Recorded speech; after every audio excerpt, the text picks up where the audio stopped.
Assalamualaikum warahmatullahi wabarakatuh. Perkenalkan, nama saya Bella Dwi Anjani dengan NIM 2010 211 011 dari Prodi Pendidikan Biologi Universitas Muhammadiyah Jember.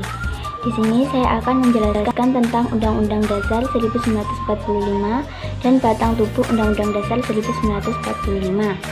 Apa sih Undang-Undang Dasar 1945 itu?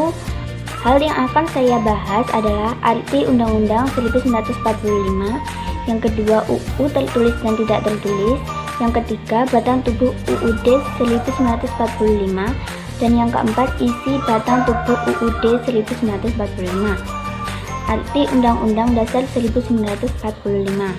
Undang-Undang Dasar Negara Republik Indonesia tahun 1945 atau disingkat UUD 1945 adalah hukum dasar tertulis konstitusi pemerintah negara Republik Indonesia saat ini.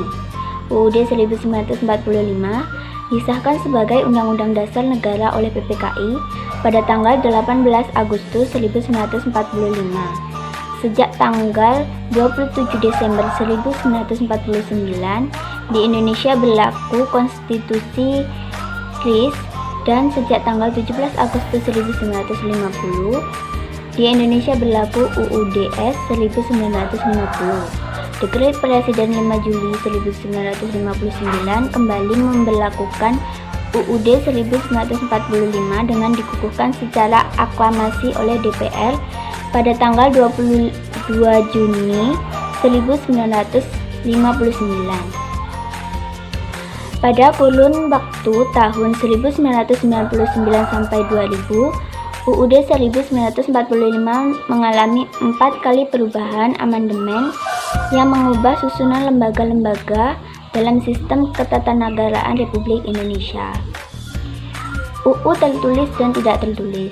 UU tertulis adalah konstitusi, merupakan konstitusi yang umum dipahami oleh orang. Konstitusi ini identik dengan Undang-Undang Dasar, sebuah aturan perundang-undangan tertinggi yang disusun secara resmi dan disahkan.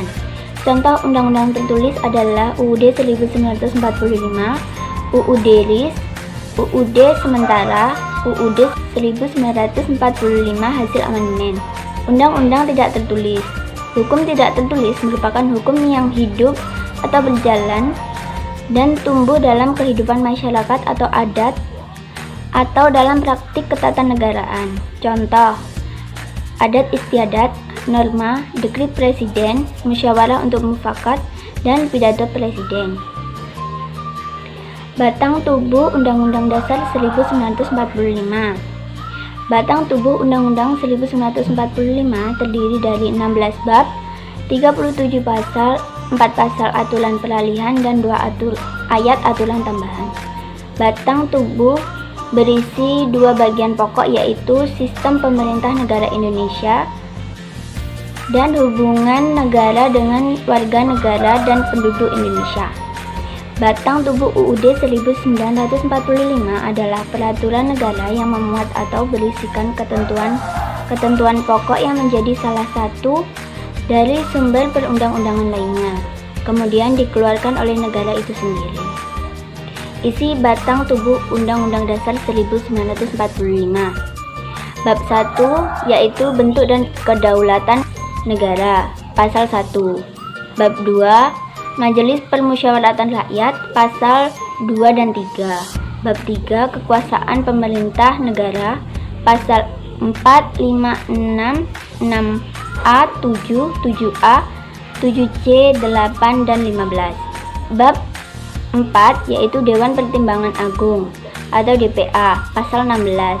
Bab 5 Kementerian Negara, pasal 17. Bab 6 Pemerintah Daerah, pasal 18. Bab 7 tentang DPR, pasal 19 sampai 22. Bab 8 tentang keuangan, pasal 23. Bab 9 tentang kekuasaan bagi kehakiman, pasal 24 dan 25. Bab 10 warga negara, pasal 26 sampai 27 dan 28. Bab 11 tentang agama, pasal 29. Bab 12 tentang pertahanan negara, pasal 30. Bab 13 tentang pendidikan pasal 31 dan 32. Bab 14 tentang kesejahteraan sosial pasal 33 dan 34. Bab 15 tentang bendera dan bahasa pasal 35 dan 36. Bab 16 tentang perubahan atau amandemen Undang-Undang Dasar 1945 pasal 37. Kemudian saya akan menjelaskan tentang 27 pasal yang memiliki pokok-pokok pikiran, yaitu bentuk dan kedaulatan negara pasal 1, lembaga tertinggi negara pasal 2 dan 3, lembaga tinggi negara pasal 4 sampai 15, 16, 18 dan 19 sampai 22. Unsur kesejahteraan negara pasal 23, 29, 31 sampai 37.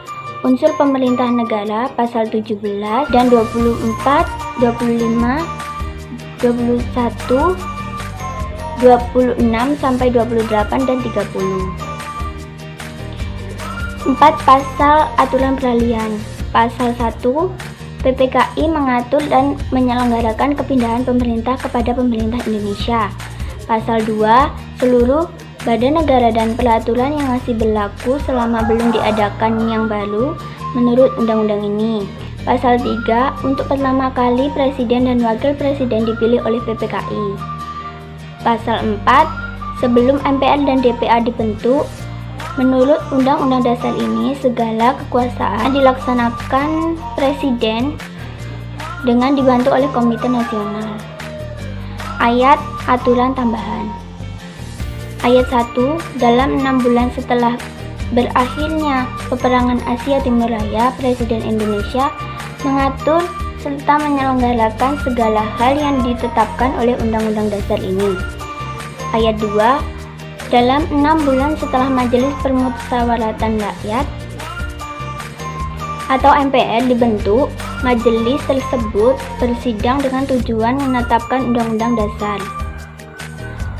Sekian penjelasan dari saya, kurang lebihnya mohon maaf. Wassalamualaikum warahmatullahi wabarakatuh.